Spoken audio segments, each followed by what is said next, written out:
What's going on, everyone? Welcome back to CarswithBen and welcome to another video that has been certainly a long time coming. I have not uploaded for a good few weeks and I think it's for obvious reasons. There's not been a lot of content. I just really wanted to. I really hadn't thought of a lot to upload, and I've been playing a lot of games recently and I've got another video coming tomorrow. But before I get started, I want to say thanks for everyone who's been watching. I know the channel's been gaining some sort of notoriety of more people watching recently. I wouldn't say notoriety, but more people watching and more views, and I haven't uploaded for 2 weeks, maybe 3. So yeah, I've been playing a few games recently and I've finally got some content that I thought was worthy enough for the channel. Like I said, I only upload for the channel when I feel like it's worthy. But yeah, thank you for watching. I haven't uploaded for ages, like I said, and today you're watching some All Japan GT Sport gameplay from a couple of days ago. I had a really good race on the campaign, and I know it's only the campaign, but I really enjoyed it. And just wanted to talk about the car really and some top tips for the channel, and it's going to be a 20-minute video today, but I think it'll be worth a good bit of top tips for you and sort of update of where I'm at, and more car gameplay and what's coming out in the next month, because I've got a few things to cover and now I've got a lot of free time. I think this could be, you know, the best time now to make this content, because I have a lot of free time and this is what I love. So let's get straight onto it. Alright, so the gameplay you've seen today is All Japan GT. It is specifically on the campaign. I've been playing a lot of these races, really enjoying it, and yeah, I'm driving the Honda NSX GR3, I believe, or GR2. This is the old school one, and I think it's a proper good car. You'll note that it's obviously start so far back in these races, there's no difficulty, so you have to get used to sort of being so far back and building your way up. I've gone for a bit more of a deliberately hard option for this, so a car that's not as fast as the GTRs, but again, a really challenging and fun gameplay, a great track, and I'll go into that all as I go. But yeah, just want to talk about the game. Well, mainly want to talk about the gameplay. It was a lot of fun, and I recommend if you haven't done All Japan GT, definitely do it. They're not all Japanese cars. I don't know why there's a Corvette in there, but still, it's a lot of fun to make. So you've got 20 cars on the track. You've got 10 laps for most of them, depending on the track, and you're just trying to hit in the fastest laps as possible. Get around the corner as quick as possible. Today I'm on Lake Maggiore on the sort of fake track. I wish it was real because this is damn awesome. It's definitely a lot of fun. You hit those sort of S's and curves, and this track carries so much speed all the time. Never really any slow points, other than the corner coming up here, which you'll see. And I'm always trying to constantly improve my laps. I know GT Sport is a lot of fun online and people take that really seriously, so I want to bring tips for campaign and but also people who are new to GT Sport. And I do want to play more online, and I want to prove that I am a bit more worthy for my online gaming. A bit like Super GT, I sort of take some pride in being a bit like him. I try and get top tips out there and play the game and just really enjoy the gameplay content for what it is, you know, in these times we're living in. So really, yeah, there's a lot to cover on the channel at the moment. I haven't uploaded, like I said, about 10 times, but I've got things that I want to upload. Tomorrow I've got some Modern Warfare content coming out, I'm hoping, or the day after, which will be specifically more about the actual cars in Warzone. But just because I had a good gameplay, I thought it was worth uploading, and I will be making some content on that. And Dirt Rally, or Dirt 3 or 4, I forget which one it is finally coming to PS Plus, and I cannot wait. I will be uploading as much as possible, so stay tuned for some more Dirt. I know you've had I know people on this channel, you know, sometimes I get like a couple of views of a video, sometimes I won't, but I'm really on top of my game at the moment, and I feel like I'm just enjoying making this content, and anyone who can appreciate that will probably watch it. So yeah, that's how I see it. So yeah, as you can see, the track, Lake Maggiore first, let's get on with that. So I can't even remember what it's called. I think that's what it's called. This track is predominantly it's a fake track, but it's predominantly a fast track. You're kind of hitting those S's, swooping left and right, and there's a lot of speed to it. As you can see, I'm pretty much doing 100 a plus throughout all these corners. It's a lot of fun. If you haven't, obviously, I'm assuming if you haven't Gran Turismo, you will have played this track. It's a lot of fun. You're hitting so many different corners. This long straight is very difficult to get used to, but you've got to really hit it hard on the brakes. Now, one thing I would say is, when you play this game in a normal car, that guy completely smacked me off there. Did you see that? Did you see that, guys? Come on, knock me straight off there. When you're playing in a normal car, or like a BMW's M4 for example, you might find it more difficult to hit the corners. I know this is very obvious to most, but maybe not to some. The braking lines are going to be different. The speed's going to be different for each track, so you have to learn as you start. That's why in the first few laps I'm quite hairy and cautious. I'm really hitting the curves. I play Gran Turismo obviously a lot, so I know how to do it, but it's really about making sure you know the car inside out and the track at the same time. You're learning both, especially if you pick it up first time, you're just straight into it. Another thing that I thought you might want to know for top tips, I am playing with a controller, but playing with a steering wheel is also great. I think both are fine.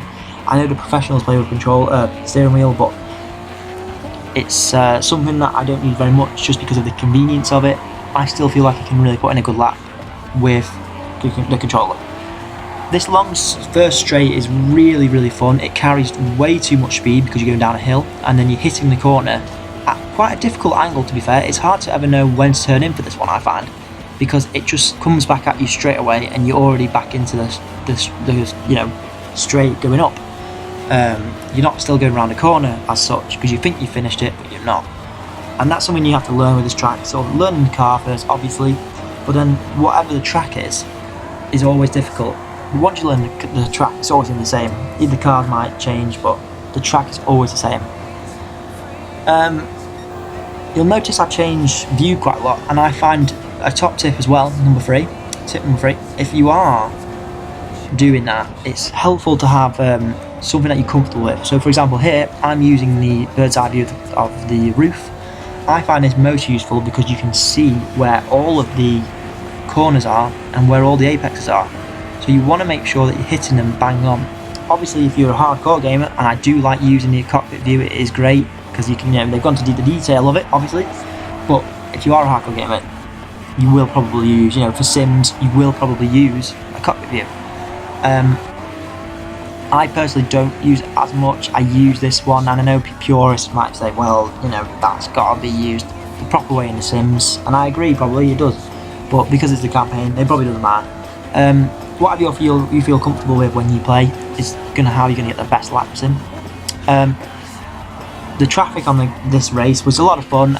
Like I said, there's not a lot of it, just because it's quite spread out and even. But all the cars were great. I got punted off a few times.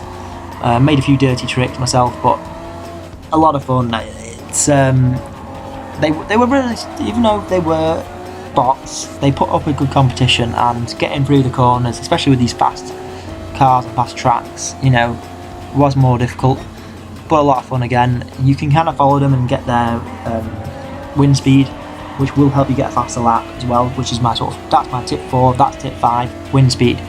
Using the drag to pull you along will always get you a faster lap, most of the time, I find. But obviously that depends. If they're, right in front of you, you're not going to get that fast lap. If they're quite far like now, then you will get that fast lap. So it all depends. I know this is going to be a long video today, guys, but it's kind of an informative video, I find. A bit more of a fun video as well. That guy absolutely went straight off, but I managed to miss him, so got past the NSX right there. That was quite a crucial moment for the race, so now I'm in second. I'm taking up the fast lane here. It is a 10-lap race, so there's no pitting, I will add, but there is a lot of close-quartered, fast-paced racing. So it does go on for a lot while. If you do want to skip to the end, do feel free. But I did get advised by one of my viewers to make a video that was longer than 10 minutes, and I think this might be one of them where I just have to make it a bit longer now. But I tried my best. I don't want the content to run too long, because I just talk throughout the whole thing, and yeah, it'll get boring. So, but with this gameplay, because it was only 10 laps, I felt the whole thing was needed. So Lake Maggiore, again, it's a winding straight. There's a lot of great corners. For a fake track, I honestly think this is a brilliant, brilliant track. It really works on so many levels. It's a shame it's not real, because, you know, this would be an amazing track to see, especially that long, swooping downhill straight. Or in both cases, there's two, so the corners can be hard to get right, and perfecting this track again is one of them. The longer the track, the harder to perfect. So, something worth bearing in mind when you are playing this game. Lap 6 now. So, getting to the point where I pretty much covered everything, but you can see that my laps are consistently getting better, mostly. Apart from the traffic in the last lap, I did lose time. So, consistency is key, basically, for Gran Turismo, if you are new. The All Japan GT is, on a separate subject, is further down in Professional League, so you do need to build your way up to get to Professional League. But once you are there, it's a lot of fun. All races are pretty much the same, everyone's got the same difficulty, so it won't be too hard. It's a bit more challenging on F1000, that is I find the hardest by far, but you learn as you go. I might do a video on that actually, and sort of talk about why it's so difficult to drive the F1000 cars, because they are tricky. Even with the difficulty on that, is the hardest race discipline I find on Gran Turismo. So you do want to smash it a little bit there, which I'll try and make a video as soon as possible for that. But yeah, once you get through that last corner, straight onto the main straight, and you're just kind of killing it really. The first corner is very tight, very hard on the brakes, but because the car's so good, you've got amazing brakes, so you can really just stretch it as much as possible. I'll let the gameplay run a little bit while I talk as well, and I'll let it play in the background.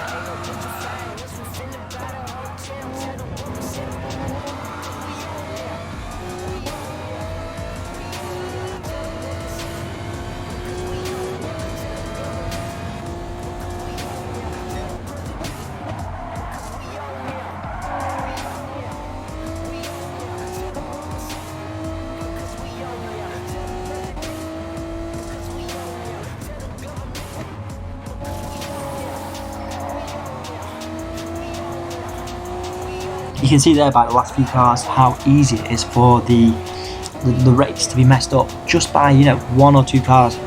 They really take the line, because the line is constantly in use in this track. Sometimes you might not find the line is in use in other tracks, but with this one specifically, because it's so fast moving, everyone's in that line. So that is one thing worth bearing in mind.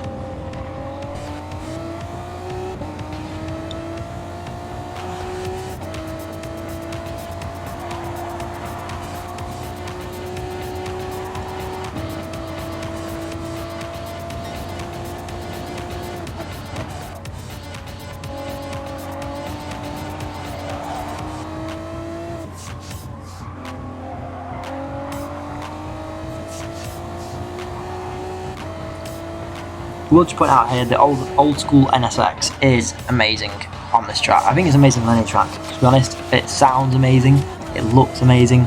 I think the decals, the vinyls for this car look great, really kills it. So I think it's a 90s model and make, so not in use today, in today's racing, GT Sport or GT racing, because they'll use a new NSX, but this one still kills it on the track, I think.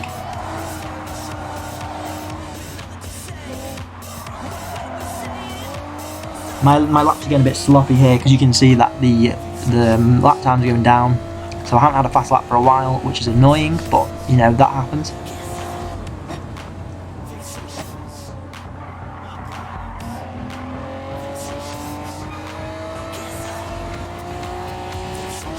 Really, at this point as well, you need to make sure that, because we're getting on to lap 8 to 9 now, the people behind, which I know is the NSX, is right up my backside, so you really need to, I don't know why this happens, but they just really chase you down, so actually it does kind of, make it interesting for you. Make sure that the car behind isn't coming up. I think he was on my left here, so he gets past, which is annoying, because I didn't know where he was for all of that. I had a suspicion he was, but no big deal, we can just catch him up in the slipstream.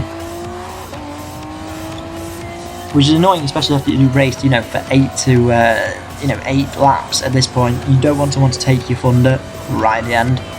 I did make a few mistakes, which is fair enough. I think mistakes are fine to make on GT Sport. I think people think, you know, if you do not make mistakes, you know, you're not going to learn from driving on GT Sport, especially online. Look at that push off. He pushed me off right there.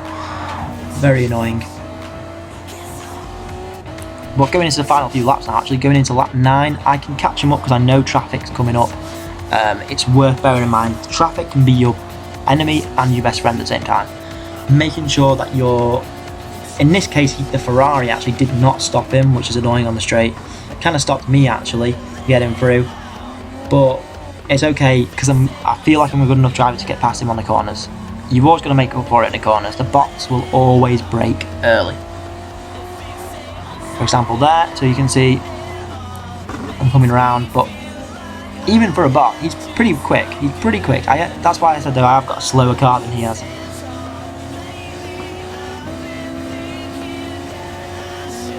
Coming up to another GT Racing GTR. I think this is a class lower down because I remember this car being quick, but not that slow.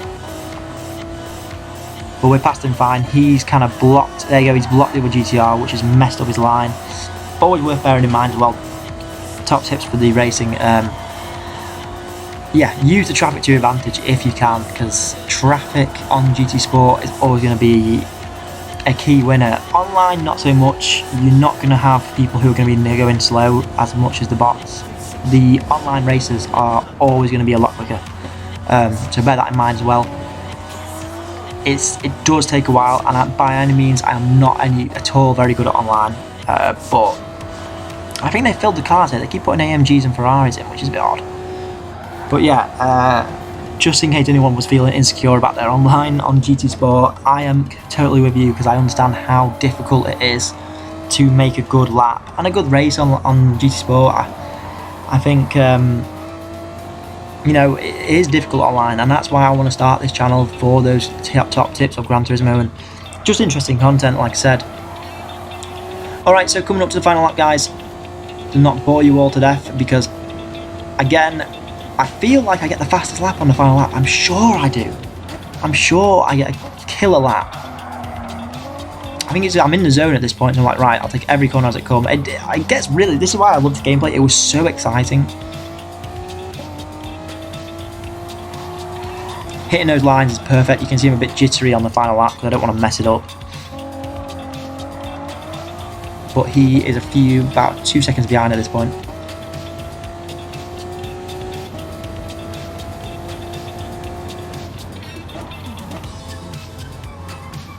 I think playing with a controller as well, you know, you do mess up, so I guess that's where the wheel can come in handy.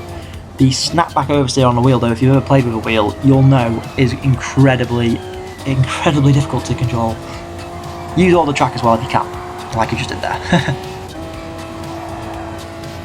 Back into cockpit view mode. I do love this mode because you can just try it out on the straight, and it does look great.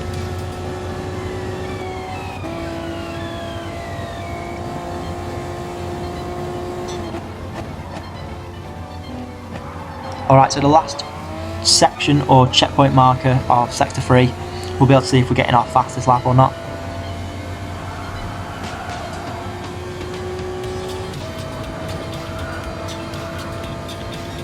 So no, we haven't done that, but I'm sure I got a fast. Maybe I'm wrong, maybe we didn't get it. But coming up to the final few corners, guys, thank you for watching the video today. I hope you enjoyed this sort of top tips on all Japanese GT racing on GT Sport. I will see you in the next video for Modern Warfare, and yeah, it's been a fun video. I'll see you next video. Peace.